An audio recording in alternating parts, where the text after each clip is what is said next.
So I'm currently at the airport again, guys. I'm on my way now to Japan, Osaka. So yeah, let's get it. So I'm basically flying Peach Airlines, which is basically like an EasyJet or Ryanair. Like, you can get tickets ridiculously cheap.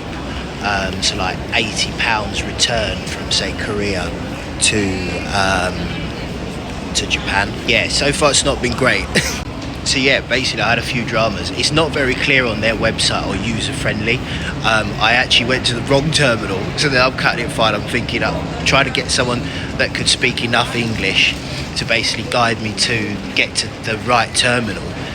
Got to the right terminal in the end, even though I was a bit unsure because I was on this shuttle bus which was free. But you don't realise the sheer size of this Incheon airport. It is huge. It took absolutely ages for it to drive round to the next terminal. It makes literally like Heathrow and Gatwick and all those ones look like an absolute bean in comparison. Can someone also please tell me that, jump in any comments or something like that, as to why in Asia they have like hundreds of gates? Like when you go to Hong Kong as well, they've got like 500 odd gates. This one has, I think, around 400. I'm gate number 117, but I don't get it. You have to end up getting a shuttle there, and it takes you ages just to get to the gate. I end up having a real touch as well. Basically, my hotel in Korea, because I'm flying out of Korea, so I'm in Japan until Sunday. And then I fly back to Korea for a little bit. So my hotel, because I'm going to check back into that on Sunday, they let me keep my big backpack there until I return.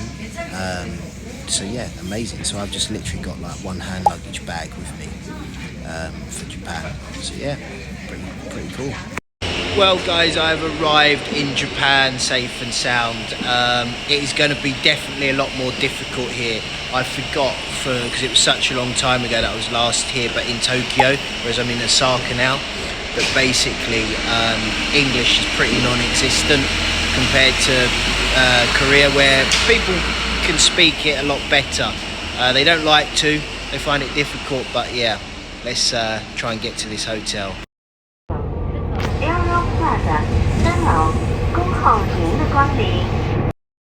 So what is really jarring here is I'm in the train station, I'm trying to get to my hotel, but basically they've got about 20 million different train companies, and you have to go to each one and buy a different ticket from each one, because when you want to transfer to a different train, then you've got to go and see a different company, buy a ticket from him, and then when you go, this is going to be chaotic. And with the language, oh wow.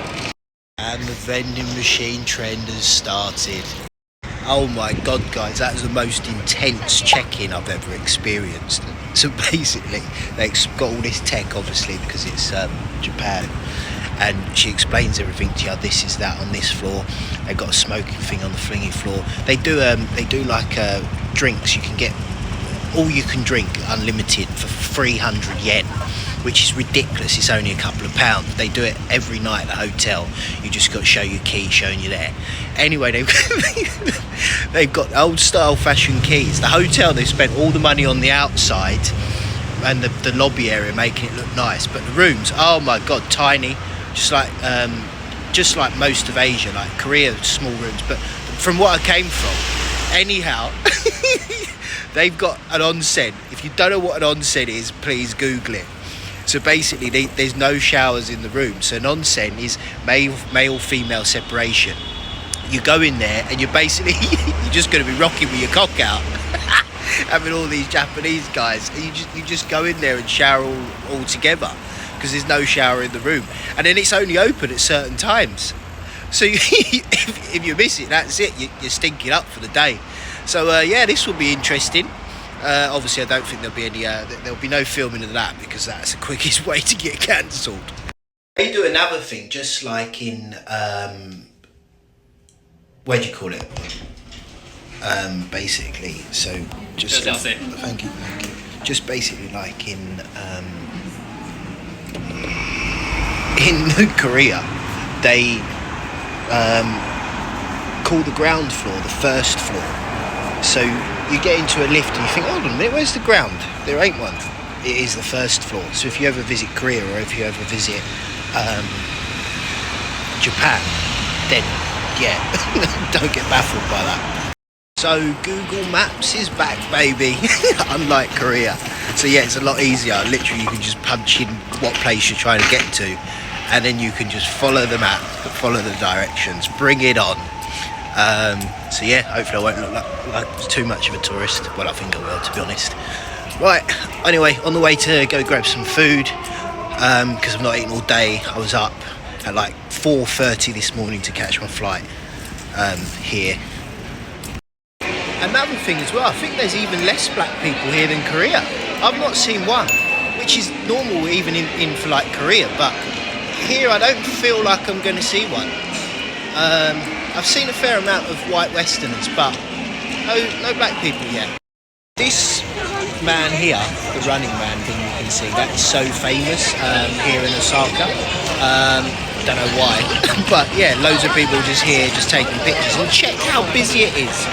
Oh my god, like Seoul has more than double the population, but it's just crazy busy out here. I don't get it, but I think it just seems like a smaller city, to be honest. But yeah, I'm going to continue on my quest to get some food and take you on a little culinary delight. So I've jumped into this sushi place. It's all going around on the conveyor belt. I think you just grab a plate and then thingy. This is going to be tricky, I can feel it. But we'll give it a good go. So here, people, we've got some eel. Check it. I've had jelly eels, but I've never had eel like this. Let's give it a go. Another thing I've noticed, even like the condiment units, nothing is in English at all, whereas in Korea that would have the Hangul writing and then most likely the English underneath, but here just nothing.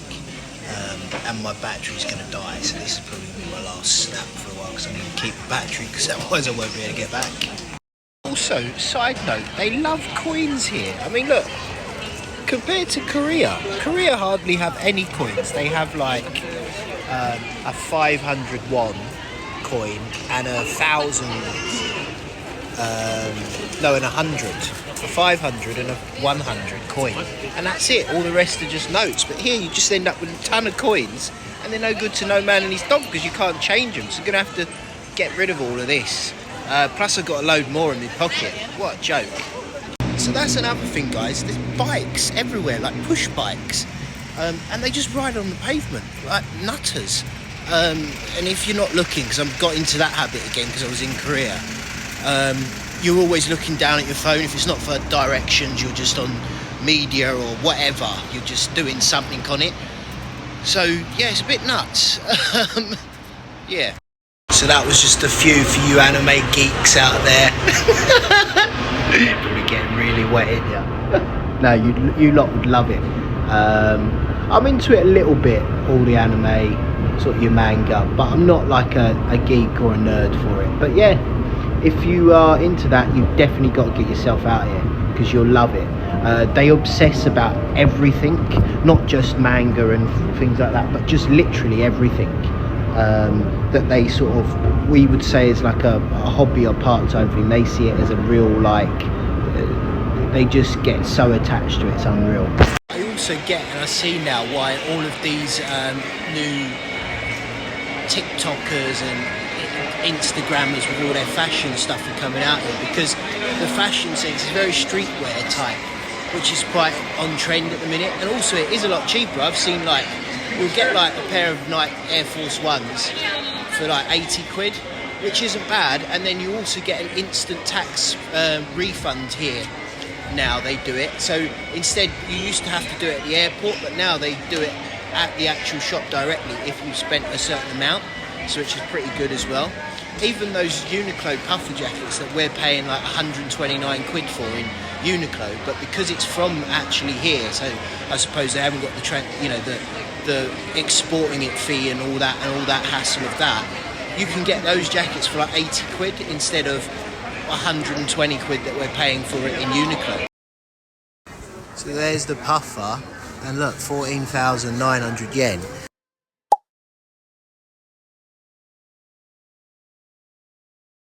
So I think basically, I'm not sure, but I know in Korea it's like 15% tax on stuff that you buy. Here I think it's the same as the UK, it's like 20%. So if you think that's 75 quid, you're going to get an additional 20% refund on that as well, because obviously you're going to get your tax back. So 20% off 75 quid is, my maths is poor, but do the working out. You've got that jacket dirt cheap, probably like half the price that we're paying for it in the UK. Because if say it's 60 quid, that brings it down to, that's like, and I think it's 120, 130 in the UK. So yeah, definitely. I know I've got some of you friends that are well into your fashion. Homes, you'd love it here. Get yourself off the main strip, which is called Dotonbori, in Osaka, because you just get ripped for the touristy prices, and you get much better and sort of authentic little bars and hubs and places like that, holes in the wall and everything. So yeah, which is going to be needed because it is a lot more expensive here than Korea, as I say. There definitely is less black people here than Korea. That's mad, actually mad. I've seen one, but you get a lot of white Westerners. You've seen a lot of like Arabs as well, but they're just doing like shopping, buying like high-end stuff, because obviously they're probably getting it cheaper, and then obviously the tax system as well. Here it is as well, one of my top tips, because you lot love them so much. Don't forget, don't just look street level like this in Japan. Look up as well, because there'll be like bars, restaurants, all of that kind of stuff, because you'll miss loads of stuff. You'll see it on the signs, basically like here, and it's telling you second floor, but because you just see that, you just think what's there at street level, but there's actually more up. So you can go up 2, 3, 4 floors, and there'll be loads of other stuff up there as well. So guys, it's the Japanese toilet. All these little buttons and stuff. Let's give it a go.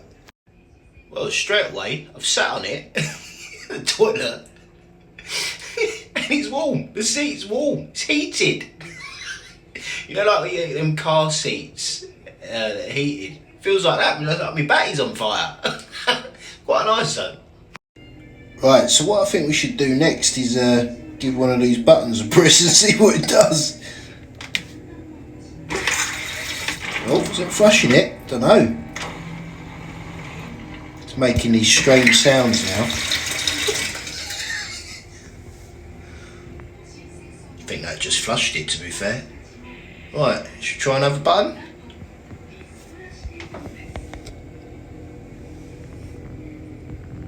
Let's press this one. Oh shit! Whoa!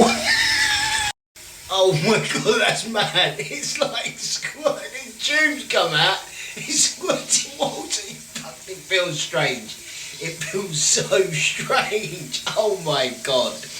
Wow, how do you stop it? Don't it? Hold on a minute. Do you just press it again?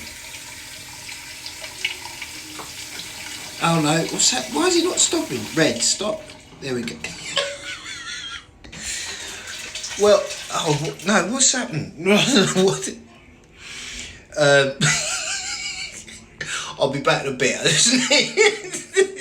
need to compose myself after that.